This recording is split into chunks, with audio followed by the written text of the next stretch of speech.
आज इथं 3 पोरांवर एका 2 मिनिटात जर 3 वेळा हल्ले झाले. आता समजा त्यांचं नशीब बलवत्तर त्यांच्या आई वडिलांची काय पुण्याई असेल किंवा त्याच्यातून त्यांना काही झालं नाही, आता जरी जखमा झाल्यात ते काही थोड्या प्रमाणातल्या नाहीत.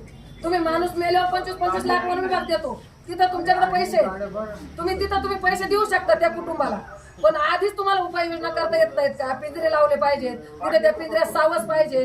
5-10 हजाराचं एखादं बकरू ठेवलं 10 हजारात माणूस वाचतोय ना. आणि जर आता आज या 3 पोरांना काय झालं असतं, तुम्ही 3 पोरांना 75 लाख दिले असते, त्यांच्या आईबापाने ते 75 लाख रुपये असे घेऊन आनंदात फिरतील का खाऊन?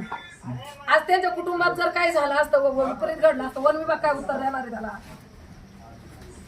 आता ते 4 वेळा सांगतायत पिंजरे लावा, पुढे गेले आमचे वालेराव. तुम्ही म्हणताय पिंजरे तुम्हीच लावा, सावस तुम्हीच ठेवा. एक काम करा, वन खात्याचं ऐका, तसं अजिबात चालणार नाही. आणि वन खात्याने जरा काळजीपूर्वक काटे काय करून आहे ना, तुम्ही ना माणसं जगवायचा